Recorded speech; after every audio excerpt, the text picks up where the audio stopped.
Okay, good day everyone and welcome back to the channel. I'm actually now on my way home from a session at Gnu Valley Farm. I just had to drop off Nicholas at home quickly in Edenvale, so it was a long drive. So I'm on my way back now.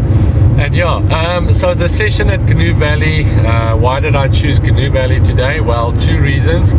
One was Nicholas wanted to fish there for bass, so I told him, okay, we can go through so that he can fish for bass there. And then the second reason was it would have given me a second chance to try and film underwater footage of me catching a carp. So yeah, that was the main two reasons why I chose Gnu Valley today. And yeah, it was quite an interesting day. Crazy session again, actually, with the carp, and not just the carp, I mean the tilapia or karpers and the catfish and everything. You know, they just created a lot of chaos and havoc on the spots and so on. But lots of carp came in as well, moved in, swam around, fed the kois as well at Gnu Valley.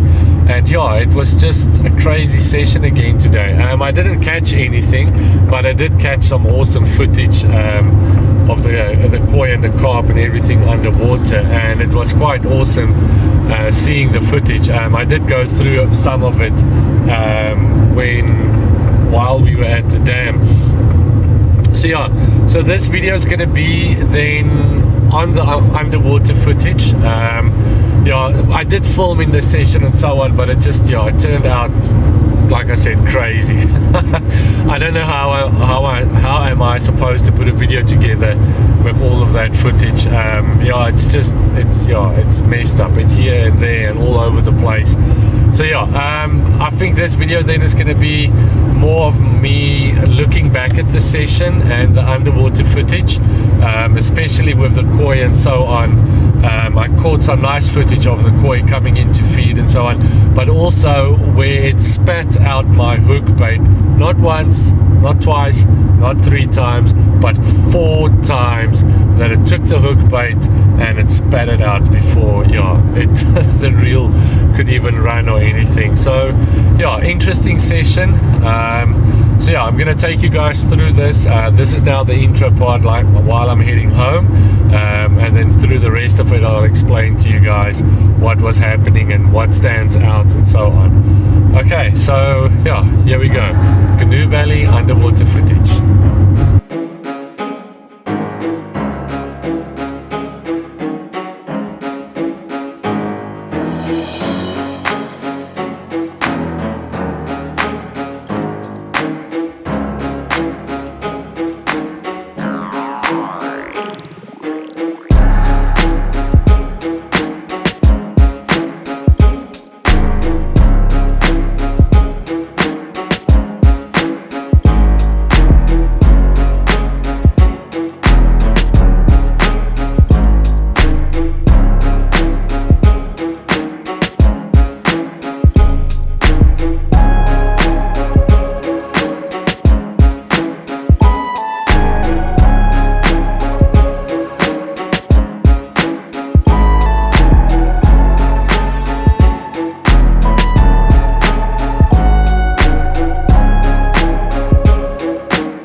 Okay, there we go. Nicholas with his first one for the day.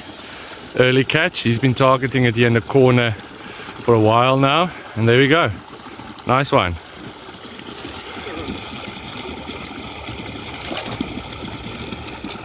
Okay, currently as I'm sitting here, I can see 2 catfish, 1 carp, small carp, and 1 tilapia feeding on the spot. Yeah, so the catfish already looked like it had a bite of the boilies that I've got in there as well. So yeah, the activity is there. I just want some more carp to come in and maybe a few bigger ones, but yeah, it's fine. That's one of the things what I like about fishing here at Gnu Valley, and I mentioned it in my previous videos on the venue as well, where if you fish here in the margin, you can see the activity, you see everything. It's like I said, it's like watching a sports match where you can actually see the action in front of you. So looking at them now, they just kicked up a big cloud over there. It's those 2 catfish now. Gonna see what happens. But I did put in a 3rd rod all the way to the side. It's not, I think it's on camera or not, but yeah, it's more to the side. Now, because of all the grass here and so on, fishing further into the dam makes it a bit difficult. So I put it out on a heli-safe rig with the bead all the way to the top. That carp's feeding now. Small one, but it's feeding. Yeah, so that rod's out on a heli-safe rig with just a single pop-up, nothing else. Hope it it went down nicely so that it sets nice above the grass, but yeah, I'll never know because I'm not there, and getting access to that area is difficult. So yeah, I'm hoping that rod goes, but at this stage there's lots of activity in front of me. I can still see 1 catfish, and then, well, 2 catfish, 1 carp, and still that 1 tilapia. There it goes.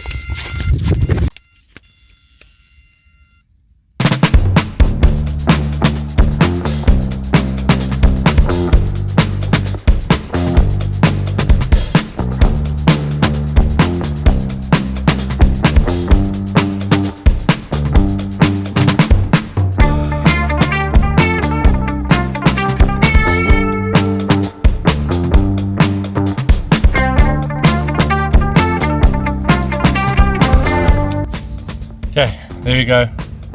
Small catfish. Luckily, I hope I've got it on camera.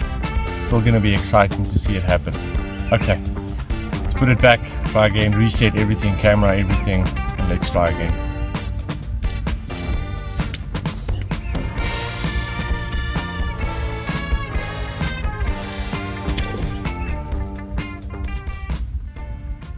Okay, so after that catfish that I caught, I took out all the rods, reset everything, put on new baits, fresh baits, everything, and then also repositioned the camera because after that take, I quickly downloaded the footage from the camera, and I could see that the camera was not nearly in the correct space or close enough to the rig so that you can see it. So I made a few adjustments to the positioning and so on, and yeah, everything was back in and set, and I just had to wait. And then at this stage, shortly after I repositioned everything and recast it out, my old friend, the white koi, returned to the spot.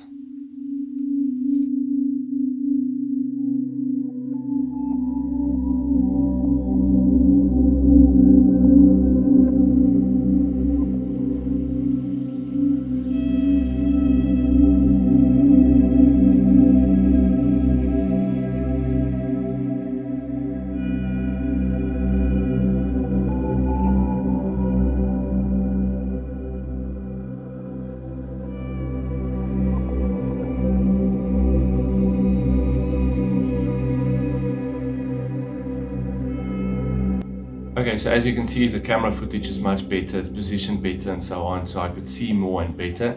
And it was at this point, the next clip I'm going to show you is the clip where the first time the white koi came in, it tried to pick up the bait, and it just didn't suck it up completely.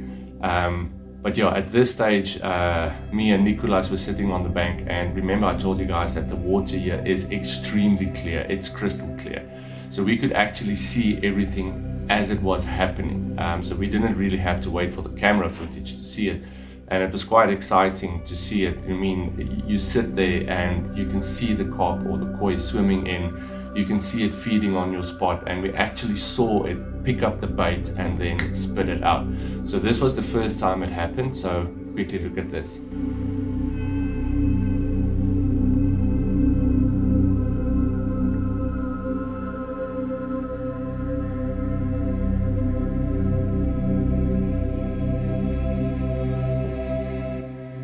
Okay, so you can imagine the disappointment seeing that take place, coming in, picking up the bait, and just spitting it out again. But at this stage, the amount of karpers or tilapia in the spot doubled. They came in fast and furious, but you'll see it in the next clip. And then later on the video, I'll show you, just when I talk about the amount of activity that was in the area, I'll show you a few clips that you can see the amount of fish that was there. So yeah, quickly have a look at this, and then we'll go over to the second time that the koi spat out my hook bait.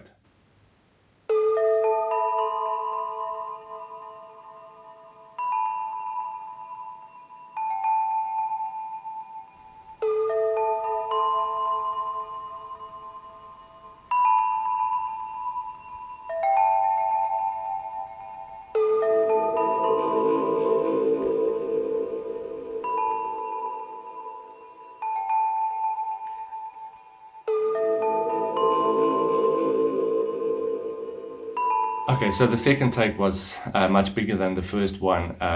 The alarm actually went off on this one. So it was also, again, like I said, the whole thing is you sitting there, you're tensed, you can see it happening, you know, just waiting for that rod to run.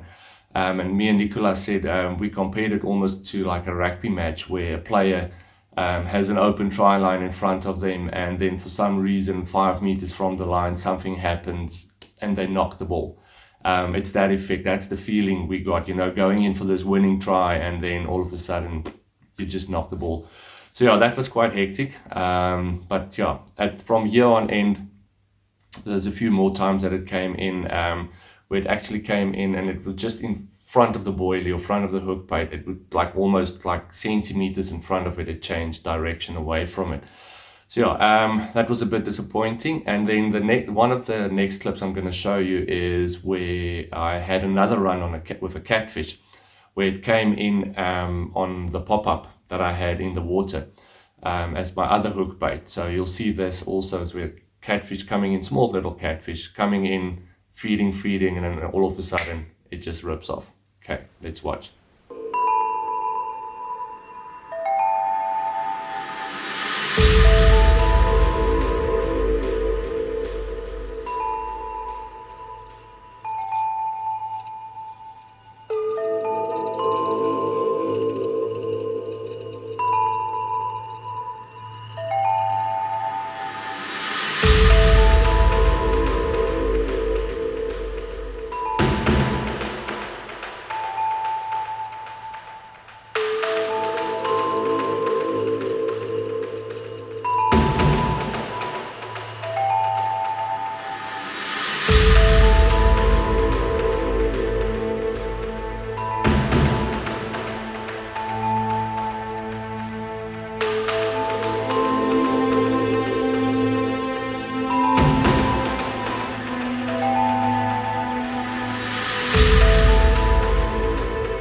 Okay, then after that, catfish, again, put everything back, reset and so on. And then another old friend of mine returned into the mix, and that was a red koi that I caught 2 years ago, which weighed 5 kilograms when I caught it, just over 5 kilograms when I caught it. He also came into the mix, and he fed much more aggressively than the other koi or the other carp that was in there. So yeah, have a look at this. This is then my old friend, the red koi, coming into the mix as well.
Okay then, as you guys can see, got some pretty amazing footage of the koi's and the carp and the tilapia, even the tilapia or karpers and the catfish feeding on the spot.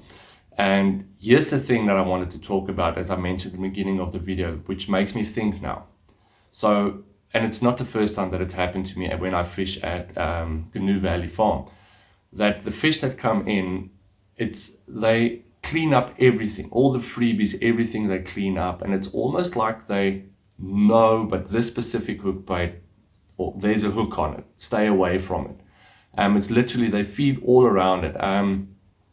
You can't see it on the footage or anything, but me and Nicola standing there, we could see the fact that all the fish, the tilapia, the catfish not that much, they're just greedy buggers. But specifically the carp and the koi, then it's as if they know this is a hook bait, and they feed on everything else except that hook bait. Like I said, at one stage I even took the whole boilie and I trimmed it down to a much smaller, so that it actually looked like the freebies that I'm throwing in. And yeah, even then they just feed all around it, and not one time do they pick up that hook bait. And it made me think, why would this happen? Why would they feed on everything else except the hook bait? So yeah, that was the one thought I have. And then the other one is my rigs. You guys would remember on my previous video where I had that session at Kloofsig at the Bass Dam, where I lost 5 carp. Again, 2 or 3 of them was in the margin, if I remember correctly, and then some of them further out. So now what's happening is I'm questioning my rigs. I'm questioning how well my rigs are put together. I know they're put together well, they're strong and all that, but I think it's time for me to maybe go back and tweak some things. I know one guy mentioned, he had made a comment that maybe put a kicker on my hooks. I use a size 2 or size 4 wide cape hooks, so maybe put a kicker on just to give it that little bit more kick, or so it closes a little bit more. So I think that's something that I might try. I do think maybe I need to tweak some things on my rigs, or maybe I shouldn't. I mean, I've been fishing with those rigs for a long time now, never really had any problems. So yeah, but it makes you think as a carp angler, what should I do with my rigs? Should I change it? Should I keep it the same? It's only, 2 times now that something like this happened to me, where I lost so many fish. Previous sessions I had for the last few years, I haven't really lost that many fish. The fish that I've lost is more me not playing the fish correctly, and then at the net I would lose them. So yeah, but it makes you think. It's part of that whole thing of being a carp fisherman. If something goes wrong, you just, and especially more than once, it just plays with your mind. You have to keep on thinking, do I need to change something or not? So I'll have to wait and see what I do. But then the next part I want to show you quickly is on the amount of activity that was in this spot. And when I say there was a hell of a lot of fish, I mean there was a hell of a lot of fish. It makes me think there's those, a lot of the clips or reels that goes around on social media where they show you water and there's like 100 carp or something just swimming around on the surface everywhere and so on. And then they say tag someone that would blank in this. And that's how I felt on Sunday's session with all of the activity in the spot. Is literally, how am I blanking when it comes to carp in this area? So yeah, quickly have a look at this.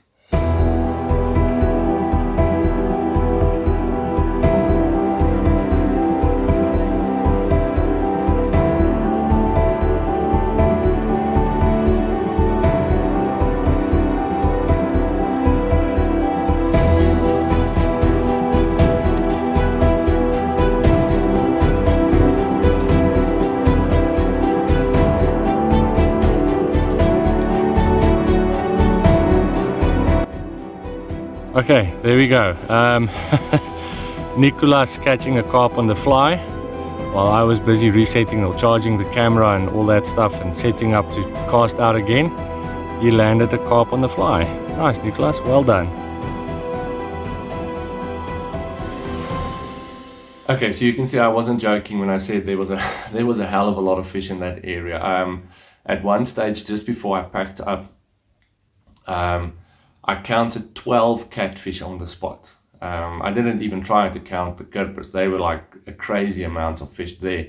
But then the koi, there was at one stage, there were 3 or 4 of them that came in, and then also a lot of carp. Not necessarily bigger ones, but a lot of smaller ones. But then also in the mix, there were a few carp that came in about the same size as the koi, and then 1 or 2 of them that was bigger than the koi even.